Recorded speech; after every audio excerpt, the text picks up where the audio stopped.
Her er en figur af EU's beslutningsproces, og jeg vil prøve at forklare, hvad de forskellige pile og bokse betyder og står for.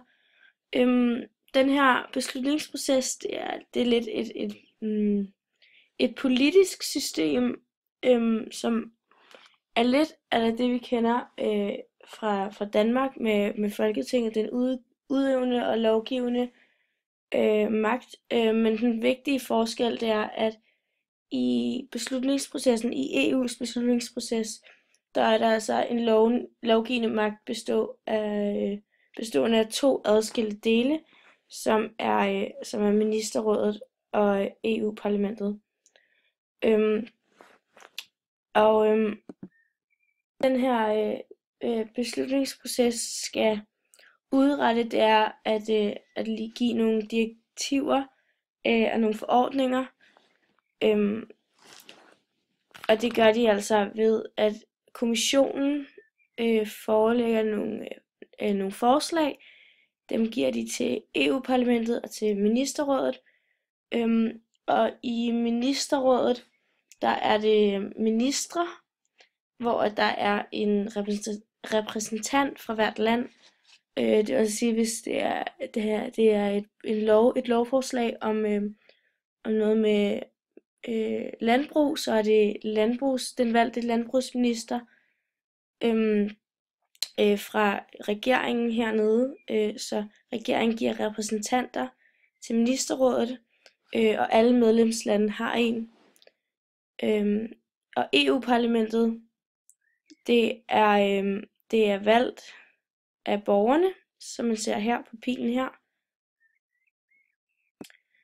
Og de er altså valgt af borgerne, så de ligesom har et synspunkt fra deres politiske ståsteder, deres politiske ideologi, så det er for eksempel en liberal, der er valgt herfra. Så det handler altså ikke om det bedste for landet, men fra ideologien. I ministerrådet, der er det jo, hvad der er bedst for landets, det bedste i landets interesse. Det vi ser her i midten, kommissionen, det er dem, der udsteder forslagene, og parlamentet kan altså ikke komme med nogen lovændring. Det er kommissionen, der ligesom giver eller udsteder de her forslag. Kommissionen, det er regeringerne, der udpeger nogen for kommissionen, men udover det, så er det altså også en masse eksperter og videnskabskomiteer, nogle interesseorganisationer, der sidder i den her kommission, så nogen, der ved noget om det, der bliver diskuteret. Kommissionen har også det, de i bogen kalder et formelt initiativmonopol. Altså, som jeg sagde før, så er det kun kommissionen, der kan fremsætte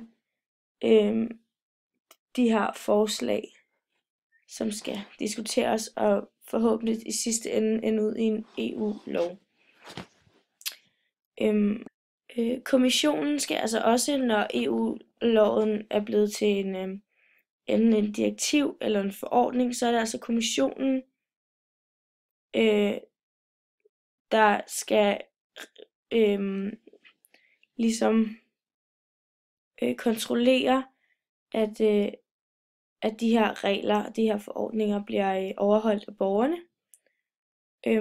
Hvis det er et direktiv, hvis en EU-lov bliver vedtaget, altså der er flertal både hos EU-parlamentet og ministerrådet, bliver vedtaget, så kan det enten blive et direktiv, som ligesom er sådan et ufærdigt lovforslag, eller det er ligesom, hvad det skal indeholde. Hvorimod en forordning, det er den færdige lov, der er præcis og tydelig, og det er altså, hvor direktivet, det er medlemslandene, der skal overholde det, så er forordningen, det er borgerne i medlemslandene. der skal forholde sig til. Så hvis vi siger, at EU har lavet en lov, som bliver til et direktiv, hvis vi nu siger, at der skal være minimum eller maksimum noget fedt, for eksempel. Der var en sag med skinke i Italien, hvor at EU, de ville gerne have en maksimums fedtprocent, som var på et bestemt antal.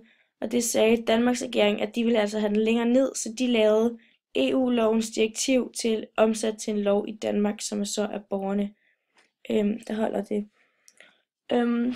Og de her nationalparlamenter i Danmark, der er det Folketinget, og det er ligesom dem, der regulerer lovene. Altså regeringen kommer med lovforslag til nationalparlamenter, det bliver diskuteret, reguleret, og til nogle love til regeringen, som så igen kan give det til omsat til lov.